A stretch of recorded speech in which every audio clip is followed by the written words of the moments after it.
Leadership کو راج کی کب کب اور کیوں سازش ہوتی ہے۔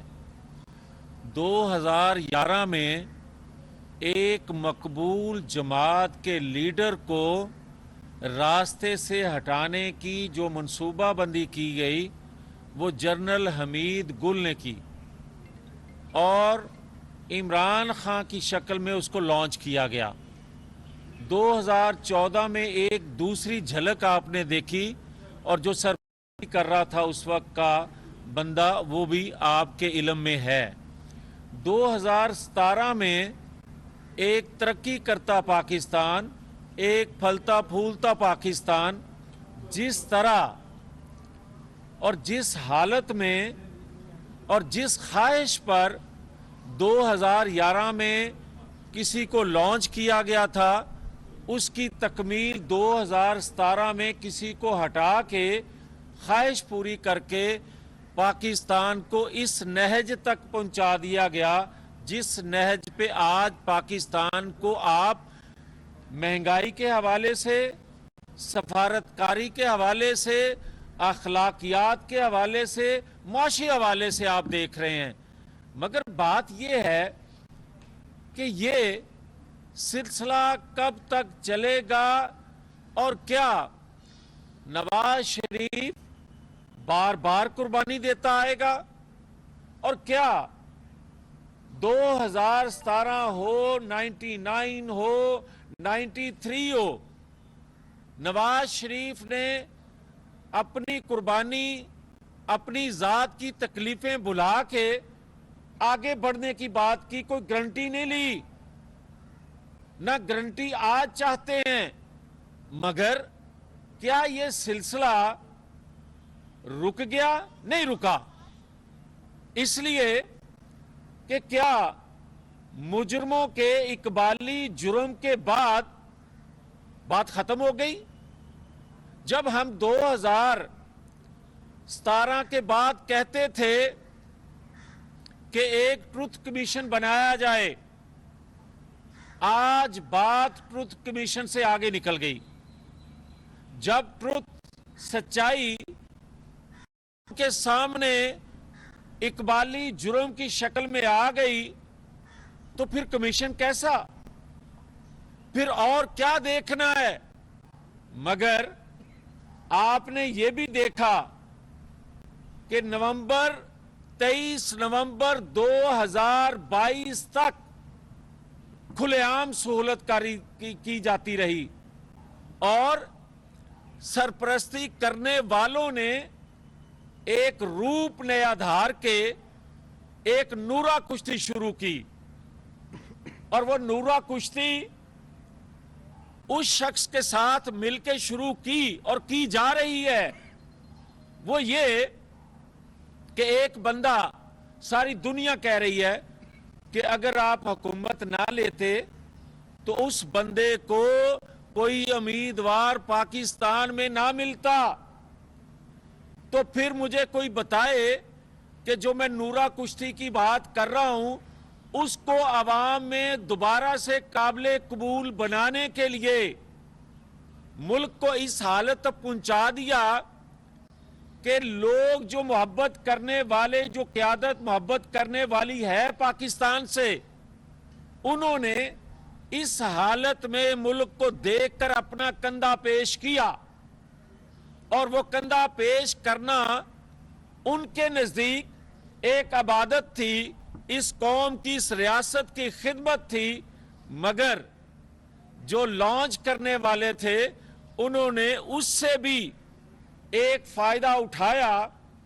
اور 23 نومبر تک تو براہ راست پولیٹیکل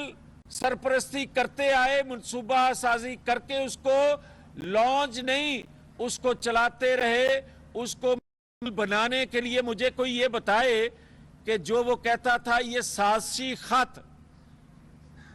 جو سائفر کے حوالے سے اس وقت کے جو اسٹیبلشمنٹ کے چیف تھے، کیا ان کو علم نہیں تھا کہ یہ سازشی خط جھوٹا ہے؟ اس وقت واضح طور پر قوم کو کیوں نہ بتایا گیا؟ اور کیا انٹیلیجنس اداروں کے لوگ جو ہیں جس کا وہ سربراہ تھا کیا اس کو بتا نہیں رہے تھے 2018 میں یا 2011 میں جب لانچ کیا جا رہا تھا کہ بقول عمران خان کے کہ باجوہ مجھے کہتے تھے یہ پلے بوائے ہے، تو کیا 2018 میں پتا نہیں تھا کہ یہ پلے بوائے ہے؟ وہ آج پتا چلا کہ یہ پلے بوائے ہے؟ اور آج کیا جو باتیں کی جا رہی ہیں کہ پنکی پیرنی نے کرپشن کی، فراگوگی نے کرپشن کی، یا اس سے پہلے یہ لوگوں کی جیبوں پہ ڈاکہ ڈالتا تھا، یہ ساری چیزیں اس وقت کے انٹیلیجنس ادارے کہاں تھے جب 2011 میں اس کو لانچ کیا جا رہا تھا یا 2018 میں کرسی پہ بٹھایا جا رہا تھا؟ مگر آج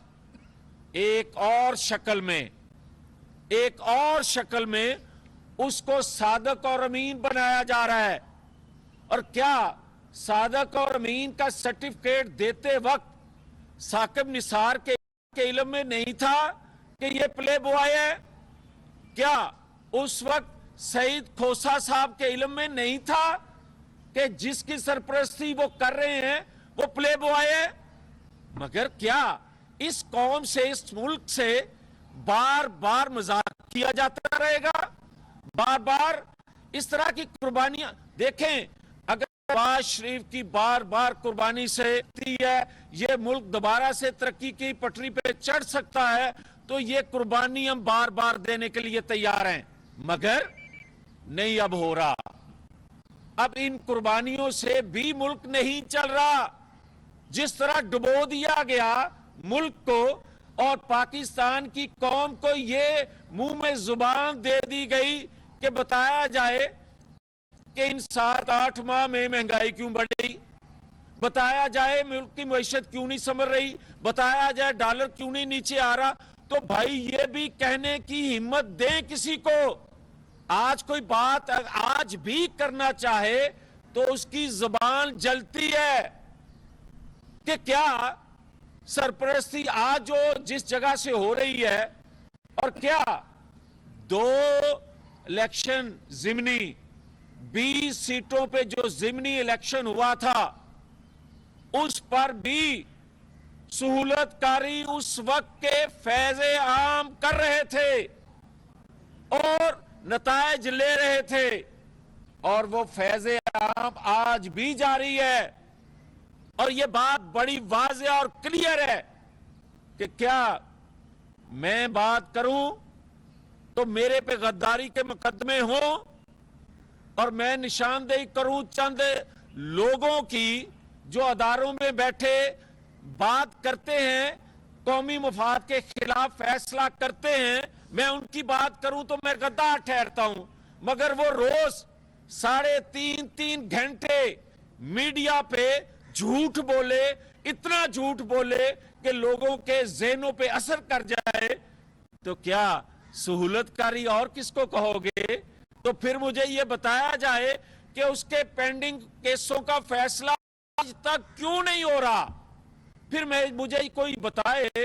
کہ کیا توشہ خانہ فارن فنڈنگ کیس یا اس کی بیٹی کا جو کیس ہے وہ کہہ دے آ کے کہ یہ میری بیٹی نہیں ہے، وہ آ کے کہہ دے کہ یہ میری بیٹی ہے، کسی نے روکا؟ کوئی ایک بات تو ہے نا، یا نہیں ہے یا ہے، وہ اس کا اقرار نہ کرے، آج تک نہ کرے، آج تک جواب نہ دے، تو پھر میں کس طرف دیکھوں؟ اس لیے یہ میں بات کر رہا ہوں کہ نواز شریف قربانی نہیں دے گا۔ نواز شریف نے ریاست کے لیے، قوم کے لیے بہت قربانیاں دی، مگر اس کے قربانیوں کا صلہ جو قوم کو ملنا چاہیے تھا، جو ریاست کو ملنا چاہیے تھا، اس کی قربانیوں کو ضائع کیا گیا۔ آج وقت ہے کہ جو اقبالی جرم کر رہے ہیں، جو کردار 2017 کے تھے، ان کے اقبالی جرم کرنے سے ریاست کا، قوم کا جو نقصان ہوا ہے اس کا مداوع نہیں ہو سکتا۔ اس کا مداوع یا پاکستان نے آگے چلنا ہے جو کہ انشاءاللہ چلے گا، اس کے لیے ضروری ہے کہ ان کو کٹہرے میں لایا جائے. اس کے لیے ضروری ہے کہ ان خاص طور پر 5 کرداروں نے جو 2017 میں کردار ادا کیا، ان کی جیبوں سے اگر پیسہ نکال کے پاکستان کے خزانے میں رکھ دیا جائے تو مالیاتی اداروں سے نئے کڑی شرائط پر ایگریمنٹ کی ضرورت پیش نہ آئے اس قوم کو. جتنی کرپشن، جتنا لوٹا ہے 2017 سے 2022 کے 23 نومبر تک جو کچھ لوٹ لیا، جس نے لوٹ لیا، وہی پیریڈ جو ہم تو حساب دیتے ہیں نا، ہم سے پھر حساب لینا لے لیں، مگر خدا کے لیے یہ جو 5 کردار ہیں جنہوں نے ریاست کو اخلاقی طور پہ، ریاست کو سفارتی طور پہ، ریاست کو معاشی طور پہ، ریاست کو مالی طور پہ جتنا نقصان پہنچایا ہے، اگر ان کی جیبوں سے وہ نکال لیا جائے تو پاکستان کو اس بھنور سے، معاشی بھنور سے نکالا جا سکتا ہے. اب میں ایک اور بات کرنا چاہتا ہوں. دیکھیں بات کلیئر ہے کہ نواز شریف کو بار بار احتساب کی چکی سے، بار بار میڈیا ٹرائل، بار بار عدالتی ٹرائل، بار بار طاقتور حلقوں کا جو احتساب ہے یا ان کی جو پسند ناپسند کی بنیاد پہ خواہشات ہوتی ہیں وہ گزارا گیا. مگر جو عمران خان کو ایک پولیٹیکل ادارہ اگر 23 نومبر کے بعد 2022 اگر سہولت نہیں تو جسٹس شوکت صدیقی کے بقول دوسرے 2 اداروں پہ، دوسرے 2 جو ذکر کیا کرتے ہیں ان کی طرف دیکھنا ہوگا کہ کیا آج بھی اس شخص کو سیاسی طور پہ مقبول رکھنے کے لیے کس کی ضرورت ہے؟ پاکستانی قوم کی یا پاکستان کی ضرورت تو نہیں ہے. یہ کس کی ضرورت ہے؟ اور کیوں نہیں نواز شریف؟ اور یہ کافی نہیں ہوگا کہ نواز شریف کو صرف جمع کر کے پاکستان لے آیا جائے. نہیں، نواز شریف کو جن کرداروں نے بدنام کیا، ریاست کو بدنام کیا، قوم کو نقصان دیا، ریاست کو نقصان دیا، ان کو عبرت کا نشان بنا کر نواز شریف کو لانا ہوگا. ان کو عبرت کا نشان بنا کے قوم کو بتانا ہوگا کہ یہ قوم کا محسن ہے، ہم سے غلطی ہوئی. یہ بتانا ہوگا کہ قوم کو کہ اس شخص کے، اس قومی ہیرو سے جو ایٹمی قوت بنانے والا، جو معیشت کو سنبھالا دینے والا، جو سی پیپ کا تحفہ پاکستان میں لانے والا نواز شریف، جس کو ہم نے اپنی خواہش پر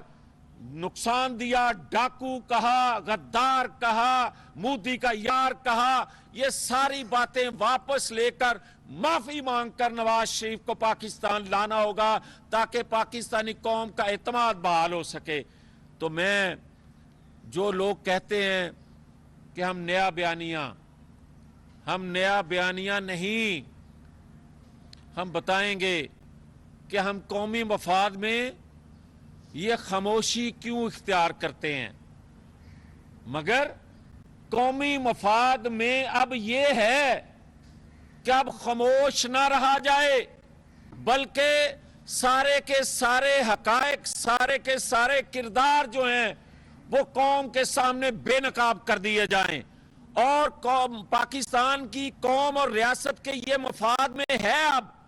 کہ سارے کا سارا سچ جو ہے، جو کہا کرتے تھے کہ قومی مفاد میں کچھ چیزیں نہیں بتانی چاہیے، مگر کیونکہ اتنا گند ڈال دیا اس عمران نے، اب سارے حقائق سامنے لا کر ہم الیکشن میں جا رہے ہیں. اور یہ 2 صوبوں کے الیکشن، نواز شریف جس دن الیکشن اناؤنس ہوگا